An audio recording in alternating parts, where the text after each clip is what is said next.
О, кто таков? Что же, вышла долгожданная многими CX-9. Помните, как ее добавили в игру сезон тому назад, и как все хотели, чтобы она так и осталась в игре, потому что это была просто пушка-колотушка.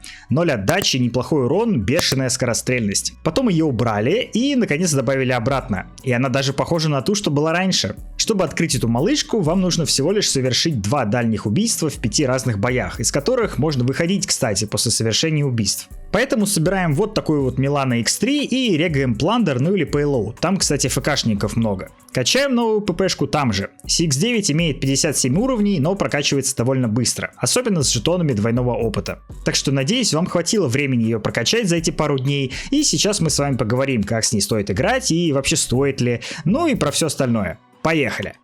Естественно, первое, что бросается в глаза, это полное отсутствие отдачи. Но на самом деле отдача, конечно же, есть, пусть и небольшая. Спрей на середине обоймы начинает вести вправо, поэтому после половины магазина для точной стрельбы следует чуть-чуть уводить в прицел влево. Больше всего новая CX-9 похожа на всем уже знакомый МАК-10. Даже сравнение времени на убийство покажет примерно одинаковые графики. Но есть между ними одно важное и значительное отличие. Возможно, вы этого даже не заметили, потому что сейчас все новое оружие присуждается Cold War, но новая ППшка пришла прямиком из арсенала Modern Warfare. А это значит, у нее абсолютно другие атачменты, а главное, есть перки. И вот тут человек, который уже несколько сезонов подряд не брал в руки ни одной ППшки из МВ, может нехило смутиться. Как так? Нет прожектора Тигр, нет рейдер стока. А как? Как играть-то?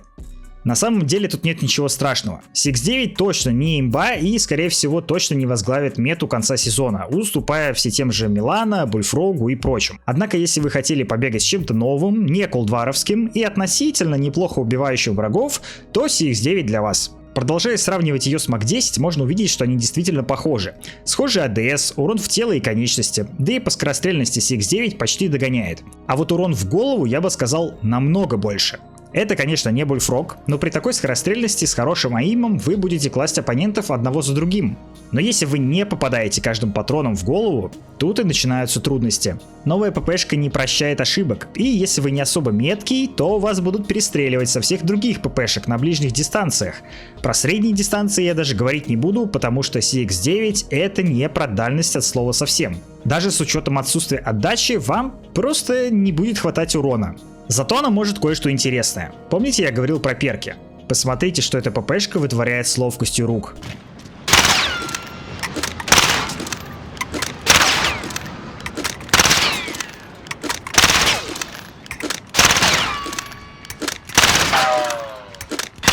Мне кажется, это самая быстрая перезарядка, которую я только видел в игре. Перейдем к сборкам. Тут на самом деле есть чем поиграться. Если все колдваровские ганы собираются по одному шаблону из раза в раз, тут есть как минимум 2 сборки. Во-первых, самая адекватная сборка, по моему мнению, которая понравилась мне больше всего, это сборка от бедра.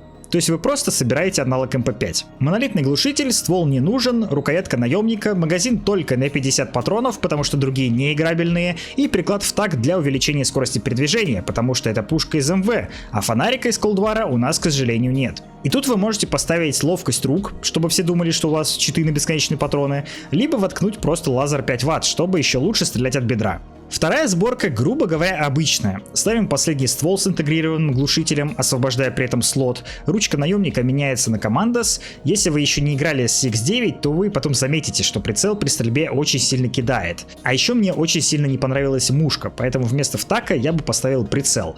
И из-за чего, правда, пострадает мобильность. И вот такая вот проблема у нее происходит всегда. У вас не выйдет собрать что-то, что вам понравится на 100%.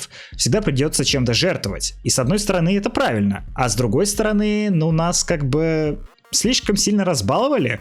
CX-9 впишется в комплект практически к любому оружию. Это может быть и снайперская винтовка, и штурмовка, и пулемет. Вообще все, что хотите. В общем и целом, мне не сильно понравился данный ган. Я, конечно, с ним еще поиграю, но потом, скорее всего, вернусь к ППшкам из Cold War. Правда, вам все равно советую попробовать CX-9. Может быть, вам зайдет. Моему модеру на Твиче, например, очень зашло. Кстати, подписывайся на мой Twitch. Трансляции проходят почти каждый день. А еще я там часто играю всякие турики.